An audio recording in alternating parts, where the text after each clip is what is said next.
शक्तियाँ आ गई। धरती पे शिव शक्तियाँ आ गई। धरती पे शिव शक्तियाँ आ गई। घर घर में होती है जिनकी पूजा। घर घर में होती है जिनकी पूजा। चेतन में वो देवियाँ आ गई। चेतन में वो देवियाँ आ गई। शिव शक्तियाँ आ गई। धरती पे शिव शक्तियाँ आ गई।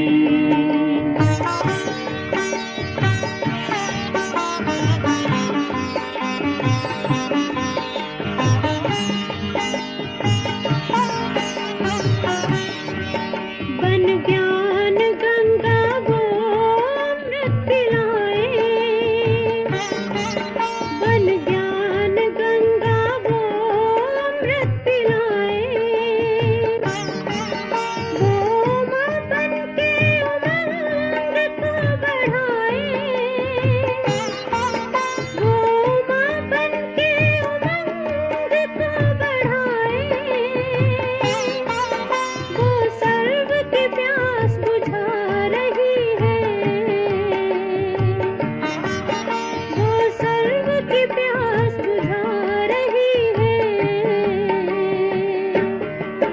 शिव शक्तियाँ आ गई। धरती पे शिव शक्तियाँ आ गई।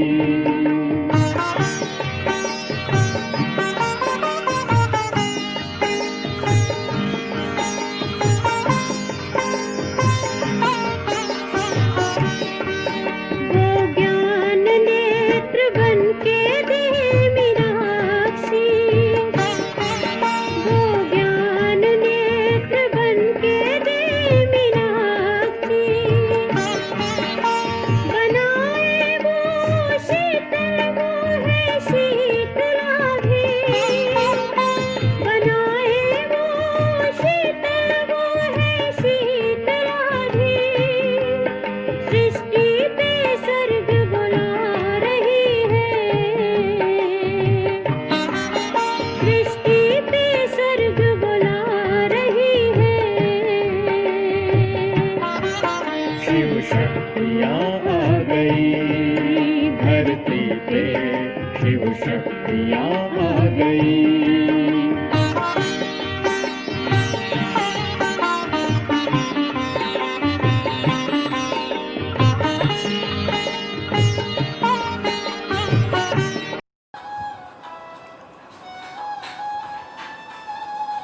ओम शांति।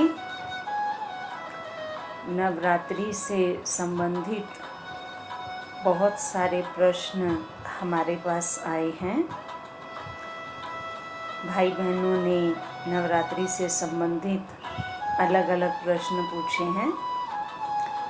आज इस सीरीज़ में हम पहला प्रश्न जो हमारे पास आया है वो लेते हैं कि शिव के सातवीं रात्रि शब्द का प्रयोग किया जाता है और देवियों के नवरात्रि भी मनाई जाती है, तो क्या दोनों का आपस में कोई संबंध है? बहुत सुंदर प्रश्न ये पूछा गया है और इसका उत्तर है कि हाँ, दोनों का आपस में बहुत गहन संबंध है। शिवरात्रि का हम पर्व जो मनाते हैं वो शिव परमात्मा के अवतरण का यादगार पर्व है। जब परमात्मा शिव कलयुगी दुनिया के अंत और सतयुग के आदि के कल्याणकारी पुरुषोत्तम संगम युग पर, जबकि इस धरती पर अज्ञानता का अंधकार था, उस समय पर अज्ञान अंधेरे को दूर कर ज्ञान का प्रकाश, ज्ञान सूर्य बनकर हम सभी के जीवन में लाने के लिए इस धरा पर अवतरित हुए। तो कलयुगी रात्रि का अंत का समय होने के कारण शिव के साथ रात्रि शब्द लगाया गया। इसीलिए गुरु ग्रंथ साहब में भी गुरु नानक देव जी ने लिखा कि ज्ञान सूर्य प्रगटा, अज्ञान अंधेर विनाश, हरि कृपा ते संत भेटहि, नानक मन प्रकाश।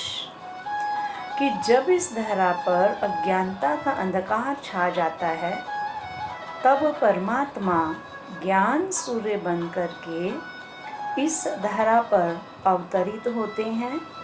अज्ञानता के अंधकार को समाप्त कर सर्व जन मानस के मन में ज्ञान का प्रकाश करते हैं।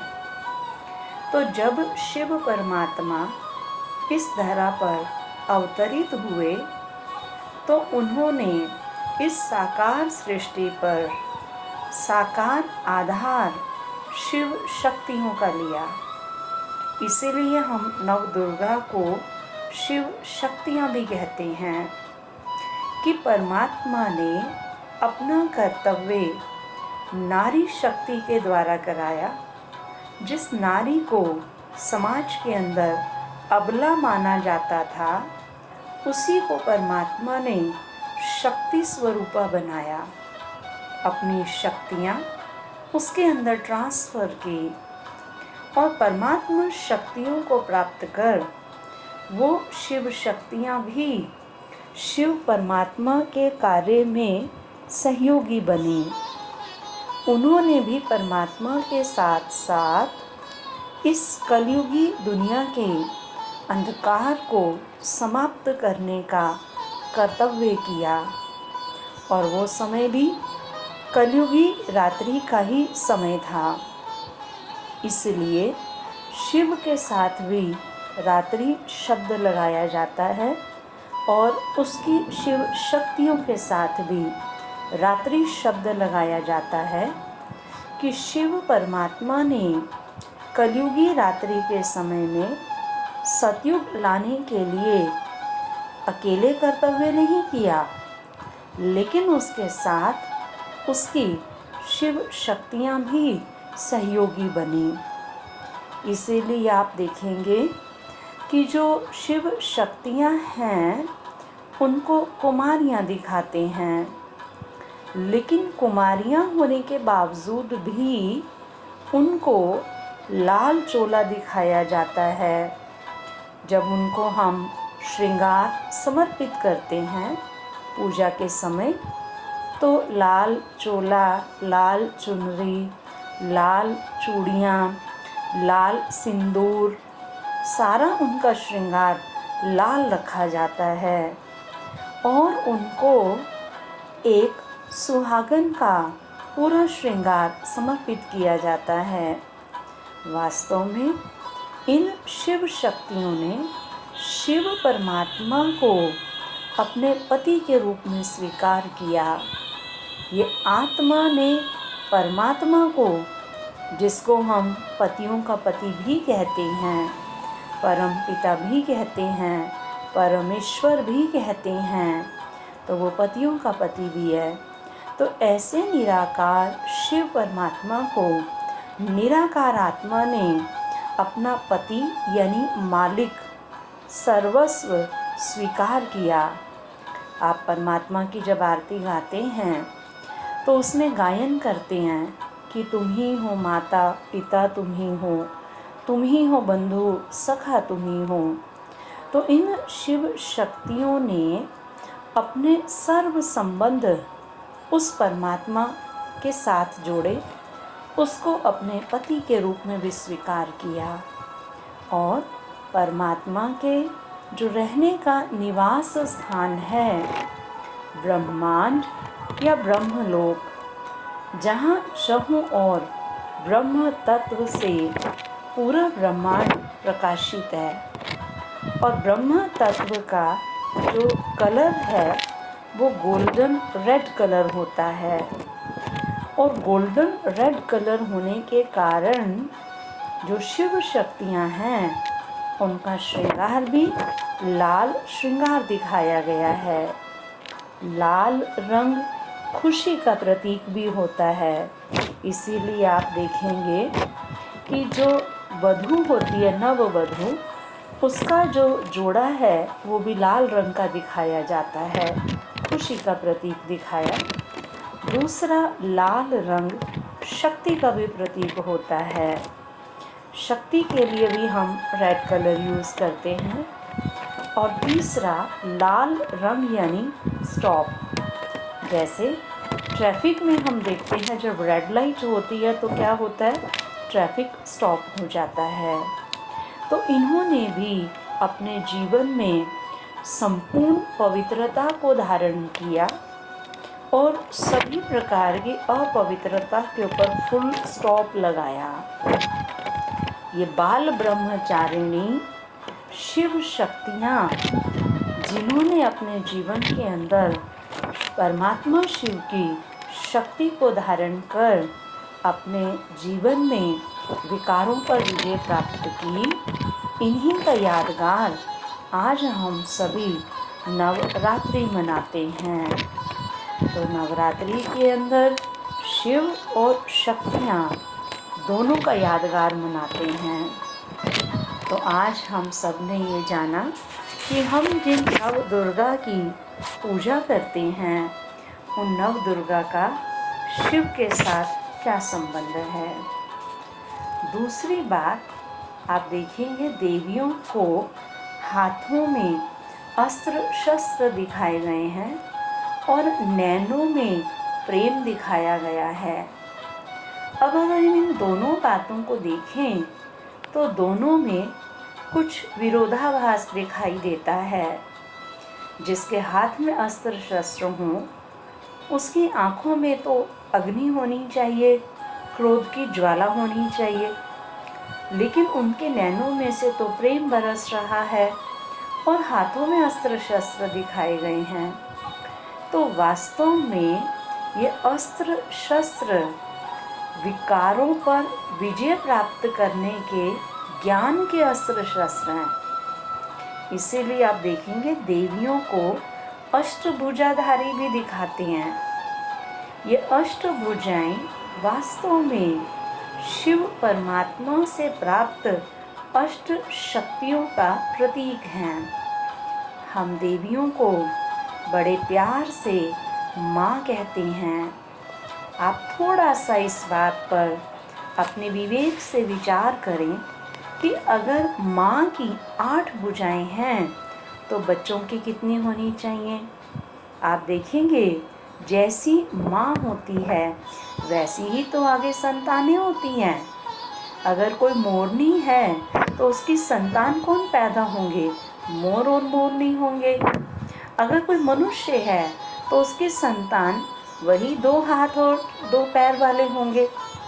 इवन देन आज आप देखेंगे कि अगर किसी बच्चे को 5 से 6ठी उंगली भी निकल आती है तो हम उसको नॉर्मल नहीं मानते हैं।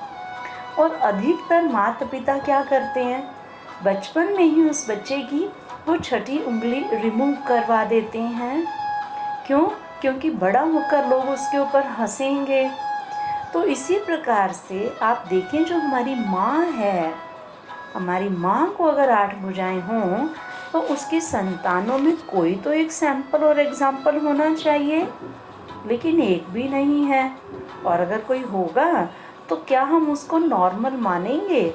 आप थोड़ा अपने मन के अंदर ये दृश्य इमर्ज करें कि आपके 8 हाथ हैं तो आप दिखने में कैसे दिखाई देंगे? नॉर्मल दिखाई देंगे क्या? नहीं दिखाई देंगे ना।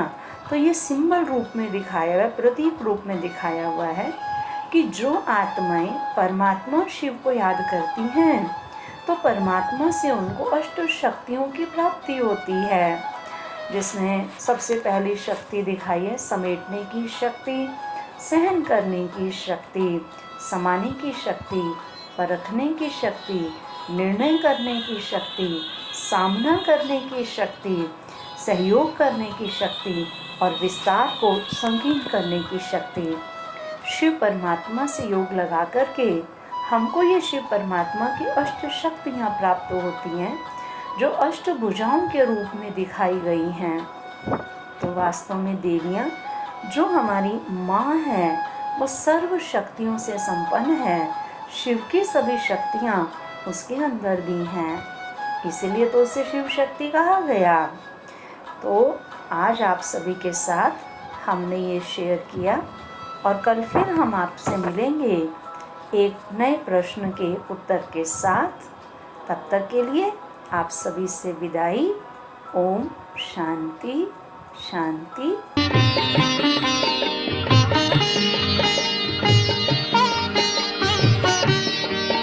वो दुर्गा बन दुर्गुणों को मिटाए,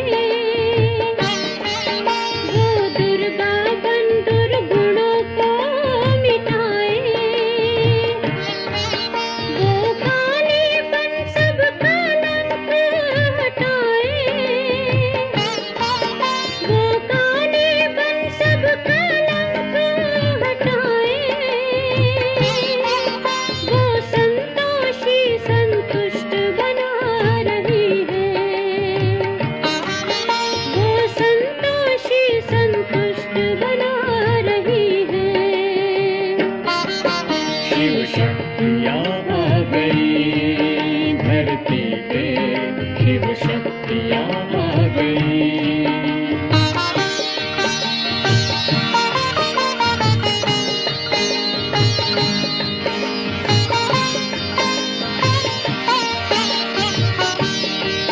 वो लक्ष्मी बनकर ज्ञान धन को लुटाए, वो लक्ष्मी बनकर ज्ञान धन को लुटाए, वो सरस्वती बन ज्ञान वीणा सुनाए, वो सरस्वती बन ज्ञान वीणा सुनाए, वरदानों को बरसा रही है, वरदानों को बरसा रही है। शिव शक्तियाँ आ गई धरती पे, शिव शक्तियाँ आ गई।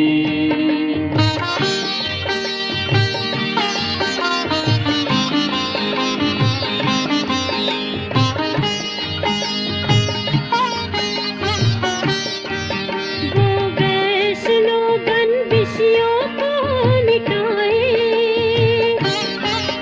वो वैष्णो बन विषयों को मिटाए, वो गायत्री बन सबके मन हर्षाए, वो गायत्री बन सबके मन हर्षाए, वो जग को पावन बना रही है, वो जग को पावन बना रही है। शिव शक्तियाँ आ गई धरती पे, शिव शक्तियाँ आ गई। घर घर में होती है जिनकी पूजा, घर घर में होती है जिनकी पूजा, चेतन में वो देवियाँ आ गई, चेतन में वो देवियाँ आ गई। शिव शक्तियाँ आ गई धरती पे, शिव शक्तियाँ आ गई धरती पे, शिव शक्तियाँ आ गई।